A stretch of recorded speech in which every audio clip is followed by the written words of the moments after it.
Hello people, what is going on? Man, it's been a long damn time since I've done a video. About 3 months I think, at least the video in terms of reviewing records and stuff. I don't know why, man, I've just been lazy. I haven't had any drive to actually do this, but finally get back in the mood. So I kind of wanted to come back with a bang. So I got a recent haul from my local record store, like 5 CDs and 10 records, so wanted to check that out. And by recent, I mean like back in April, so that's how lazy I've been. We're going to start doing some new stuff too. I've got this whole list thing here. This is all the stuff I plan on reviewing here soon, so I've got enough to keep me busy for at least 6-7 videos, so hopefully I can get back into the groove and not make you wait another 3 months for all the people out there who actually enjoy this channel. So we'll jump into this, man. Listening to Into the Grave, debut full length from this band, killer Swedish death metal. You all know this by now. Between this and You'll Never See, probably my favorite from this band. Definitely You'll Never See, I would say, is my #1. But yeah, the first two definitely kill it. So wanted to listen to something classic today. Alright, so if any of you are ever in the western North Carolina area, I would highly recommend checking out Dead Wax Records. It's mainly a punk shop, but I always seem to find really good stuff in there. It's mainly classic stuff, which is pretty much all I'll be showing you today.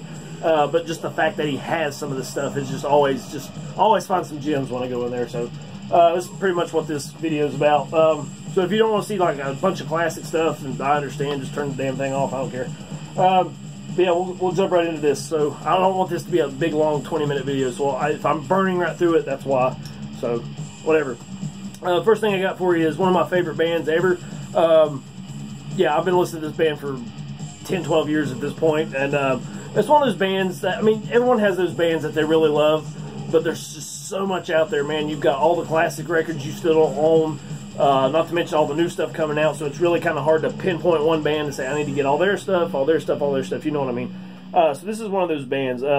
Been listening to them forever, and I finally was able to pick this one up. This is their sophomore full-length from Arsis. This is United in Regret. Any of you who are fans of their debut, Celebration of Guilt, you will definitely need to pick this up if you haven't. It's very much along the same lines as that, written basically the same. This one is a little bit under par when comparing the two. This is up there, but it's not quite as good as Celebration, but that's not to denigrate it, it's just to tell you how good Celebration is. So if you do like that album, you'll definitely want to pick this one up. And I believe, I could be wrong, I'm not sure if he played on the EP, A Diamond for Disease. This could have been the first appearance of Noah Martin, their longtime bass player. He is credited on here, at least as a session member playing bass. Not technically a part of the band. It was still, at this point, just James Malone and Mike Van Dyne.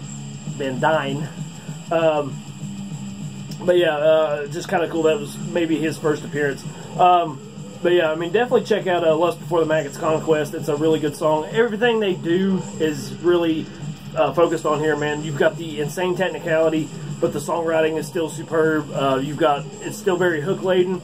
So, I mean, it's not like some of these other tech death bands where it's just, look what I can do, and let's see how crazy it is. This is, it's very crazy, very technical, but it's really focused on the hooks and the groove, and, you know, it's just really superb songwriting, I think. But yeah, definitely want to check this one out if you haven't. It's kind of unfortunate because Mike would leave the band after this release, and going into the follow-up, We Are the Nightmare, would have been really cool to hear his drums on that record. I know a lot of people complain about the drumming on that album. Maybe that's just the reason there. But yeah, it would have been cool to hear him on that. You did get Ryan Knight after this album, so kind of good and bad. I still love We Are the Nightmare. It's probably my favorite, just in the sense it was the first one I listened to. But yeah, you definitely want to pick this one up for sure. If you like Celebration of Guilt, this would be right up your alley. Again, not quite that good, but it's still there. So there's that. Now we're going to check out a record that is easily, everyone knows this one. And I did already own it on CD, but I saw it in the store. I was like, nah, hell with it. Let's pick it up anyway. This is Cannibal Corpse, Eaten Back to Life. Debut from that band. One of my favorites. You still got a lot of raw qualities on this album, still very thrashy. Really cool release. I love how they kept the original logo on here, which I definitely prefer over the newer one. It's not to knock the newer one, it's just the old one's definitely better. I mean, Scattered Remains, Splattered Brains is still one of my favorite Cannibal Corpse songs ever. The Undead Will Feast, Shredded Humans, Put Them to Death. Just a killer album, like everything Cannibal Corpse does. Now, I believe it was back in 2016, Metal Blade started reissuing all their, at least their first few records on vinyl. And I believe they're still continuing that every year. They're doing a couple every year. And it came on just like a single sleeve jacket with a big ass poster. This one is actually the 2009 reissue, so it doesn't have the big ass poster, but it doesn't come on a really nice gatefold. That's kind of like a, well, I don't have the poster, which I love this cover art, but at least it's a real nice gatefold.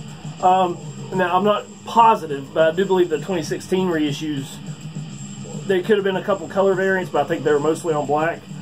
This one was all color, and I don't remember what the limitation was, but there were some on blue, there were some on red, and some on white. And this one is a white one, and it's more like a cum white, I think. You know, it's kind of like goopy and clear, and you know, it's almost it's kind of transparent, so I call it cum white. But you got the labels look really good, so. But yeah, man. Yeah, but everyone knows this album. I didn't really want to talk too much about it. There's not much to really say that hasn't been said, so. Yeah, I would like to have the poster, but it's just real nice to have this on a big cool gatefold. So there's Eating Back to Life. And speaking of Cannibal Corpse, I was also able to pick up their EP, Hammer Smash Face, which was released right after Tomb of the Mutilated, maybe a year later. Now, originally this came with, like, I think 2 extra songs, Shredded Humans and Meat Hook Sodomy. And this one only has the 3. You've got Hammer Smash Face, obviously, and you've got the Possessed and Black Sabbath covers, which are done really, really well. I'm glad they, you know, kind of went out on a limb and did something a little different. I don't know why they took those other songs off on, you know, more recent releases of this, but so whatever. Now, I'm not positive. Someone who's a little bit more knowledgeable can tell me. I know they had to retrack Bob Rousse's solos on this. And if I remember correctly, I believe Jack Owen was already playing all the rhythms for the band at this time. So technically, I guess Bob was still in the band when they put this out, but I'm not sure if he actually played on this. So it's either this or Tomb of the Mutilated would have been his last appearance, so I'm not positive. But yeah, I think it's just a single sheet for the book there. And the CD itself does have the original art, or the original logo. So you've got the new one here and the old one here. So, pretty good, man. They did a good job with it. Okay, back to vinyl. I'm sorry if I'm burning through this and it's not to your liking, but fuck it. Another album I had on CD already, obviously. One of the classic albums from this band. Their first 4, in my opinion, are flawless. Can't go wrong with either of those. This is Deicide, Once Upon the Cross. 3rd overall full length to be released, and I mean, damn, they're still playing a lot of the songs off this album. Once Upon the Cross, obviously, Sometimes Christ Denied, When Satan Rules His World, Kill the Christian, They're the Children of the Underworld. They're always playing these songs, so definitely a classic from that regard. I know a lot of people really love the first 2, which I'm with you. I definitely agree, but I think this one is just as good. That's just my opinion on it. If you disagree, whatever. I might be mistaken, but I believe this is a original pressing. It does have this like shitty paper sleeve for the vinyl. It just comes on black, so nothing really special there. But you got all the lyrics over here, and you know, a little hand here with some credits. Now, the biggest glaring omission, if you check out the CD version, you've got the cover art here. Okay, what's under this little drapery, this little shroud? And you go, oh yeah, it's Jesus all gutted and stuff. And I don't know if this came with a poster or something originally, but the vinyl does not have that. So again, I got it used, so somebody could have just taken the poster and not put it back when they sold it to the shop. But yeah, that art is non-existent when it comes to this release. So I really should have researched it to find out, but I don't think it came with it, which is weird. I don't know why that wouldn't be on there, but yeah, other than that, everything is pretty much exactly the same as the CD. So, Deicide, Once Upon the Cross. You can knock it if you want, but I think that's a killer album. Alright, blazing right through it. Next up, a band that Scott does no wrong when it comes to his work. This is his 2nd overall full length, I believe. This is Xasthur, Funeral of Being. again, man, Scott just puts out masterpiece after masterpiece. It's just really cold, it's really harsh, really bleak black metal. The vocals are really hollow sounding. It's almost like a ghost in the wind, you know what I mean? Very trance-inducing. I really can lose myself in this. Suicide-inducing. Yeah, man, just classic Xasthur. Just fucking superb black metal. And Scott being one of those guys that, at least on his Xasthur stuff, I believe it can do no wrong. Nothing really to the book, just like some lyrics and stuff. Well, not even any lyrics, so that's all that really comes with that. Yeah, man, I was just, this was one of those that I was kind of shocked that he actually had in there. I mean, it being kind of a, you know, you don't really expect to find this kind of stuff in a little punk shop in North Carolina, of all places. But yeah, man, for some reason, it's one of only 2 Xasthur albums I own. I don't know what that is, but I guess it's just another one of those bands that there's so much out there. It's hard to pinpoint one band that I need to go and pick up everything from. So I'm kind of, it's a broad spectrum, and there's so much out there. So at least I got it. So there's Funeral Being from Xasthur. Now this next one is really, really interesting. It's a band I didn't know too much about going into this, and now it's all of a sudden becoming one of my favorite releases. It's one of my, I don't want to say my favorite bands, but it's one of my favorite releases that I have in the collection. This is Death SS, The Cursed Concert. Really cool picture disc, actually. This came out in '92. I believe this is the 2011 Horror Records reissue. It's limited to 666 copies, and I have number 498. You can see there. Killer Italian band, man. Really great heavy metal, speed metal, that type of shit. And like I don't remember if I said it, this is a live album. Not sure where they recorded this. Really should have taken the time to look that up. It says on here it's recorded during the Heavy Demons tour in '92, so wherever the fuck that was taking place. And I don't typically care for live albums, but they did just a really good job on this. It's produced really well. I mean, for all I know, they could have just added a audience track, you know, screaming after every song. But you look at it, look how cheesy they look. I mean, it almost looks like, you know, something out of like an Interview with a Vampire or something. They just kind of got that real cheesy, you know, rock and roll look. But I mean, it's really good, the speed metal. And it comes with a ton of stuff. You've got this poster here, which is just the back cover, which I need to find a place to hang this. I don't know if I ever will. Unfold, damn you. And I'm going to end up tearing it up trying to get it to unfold. What the fuck? There it goes. So there's that. It's got all the band members and stuff on the bottom there. It comes with the inner sheet here, which is really just pictures of the band hanging out and other things, which I don't really want to show. And I'll show you the disc itself. Really cool picture disc. There's this side. And this is kind of one of the ones I would rather just kind of hang up on the wall. Yeah, but I mean, a lot of their classic songs on here. The band really kills it live. This whole album sounds great. Again, it's a live album, so don't typically really go in for that sort of thing, but I mean, they just did such a good job on here. And it looked so cool. When I saw it, I had to buy it. And it was one of those bands that I really didn't know much about going into this, like I've said before, but you know, I know a few songs, and that was really about it. I mean, I'd heard them a time or two and just kind of left it at that, but really glad I picked this one up. And there's so much crap here, I'll just put it back together later because I want to get through this. But yeah, man, Death SS, The Cursed Concert, really cool stuff, man. Definitely go check it out. I do believe that originally, no, not originally, but when they released this, there was like 50 or so of the 666 came with some kind of autographed certificate. I don't know what that was about, but it came from the band, so I guess it's like, ooh, like it's already limited, so let's add some stuff that's even more limited to it, so do what you will with that. Next up, everyone knows this one for sure. This is Graveland, In the Glare of Burning Churches. 1993, this is a 2012 reissue on Forever Plague Records. Yes, and this one contains like a bunch of alternate versions, which I think showed up on the No Colors epilogue release, if I'm not mistaken. So you're still in the band's demo days, really raw second wave style black metal. This is before they got really folky and pagan-y.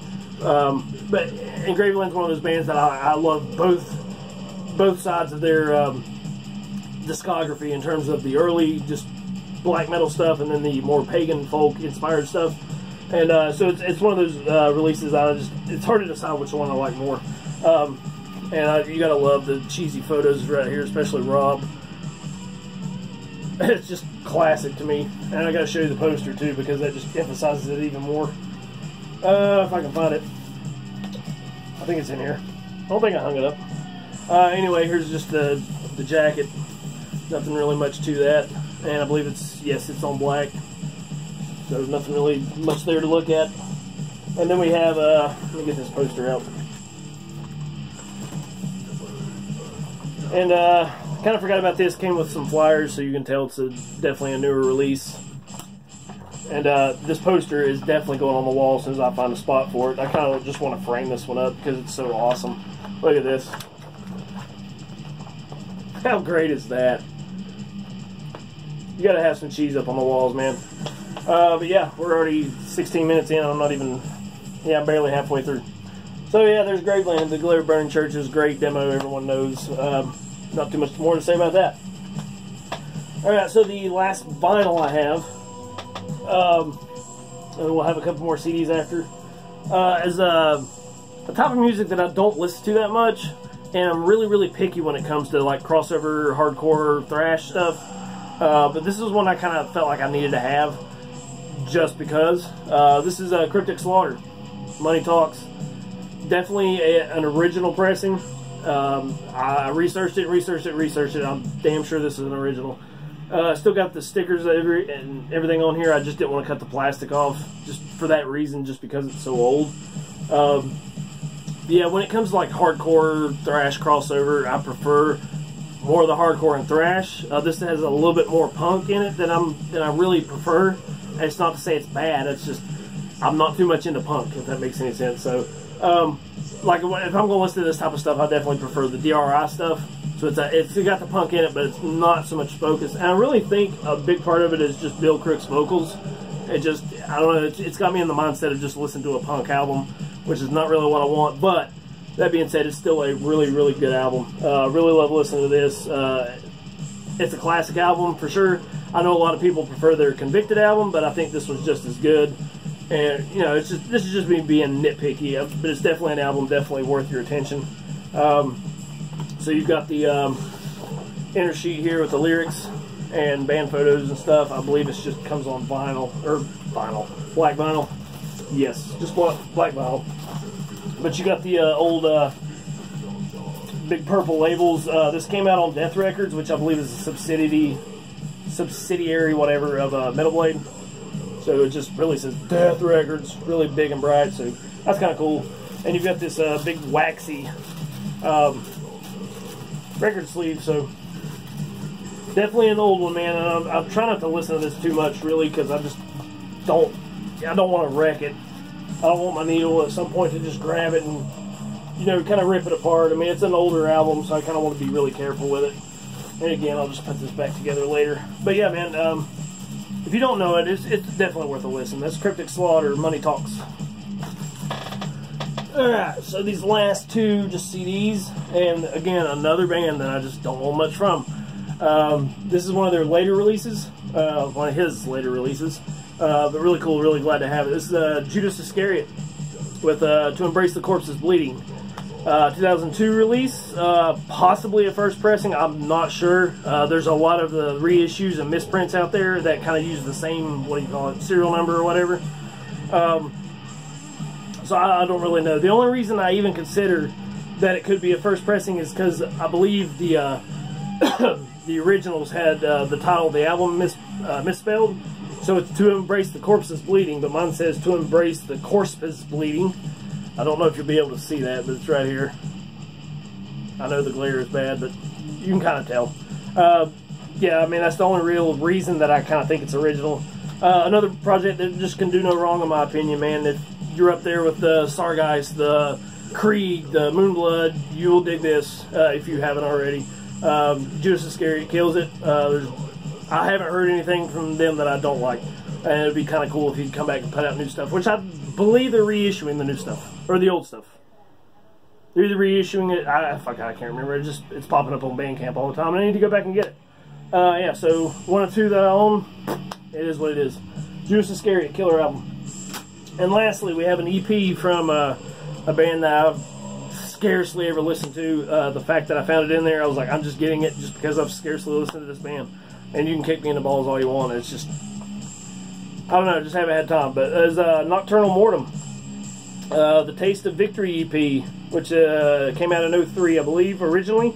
Killer Ukrainian black metal, everyone knows this. This is a reissue from the next year, I believe. I think the 2003 version, the original version, came with a DVD, and it came like on a A5 digipack or A5 case, whatever. As far as I recall, that's all it came with. Nothing really mind-blowing on this for me, personally. I definitely prefer their earlier full-length material. What's kind of interesting about this, the first 3 tracks ended up on the, the Welton Shong album. So if you've got that album, you've heard this anyway. I don't know, when it comes to Nokturnal, I definitely prefer their, like I said, their full-length stuff. Stuff like Goat Horns is what I really am into, and I don't know, this one just didn't pack the same punch, I guess. But it's an EP. I'm not going to fault it too much. It's just kind of, hey, check this out.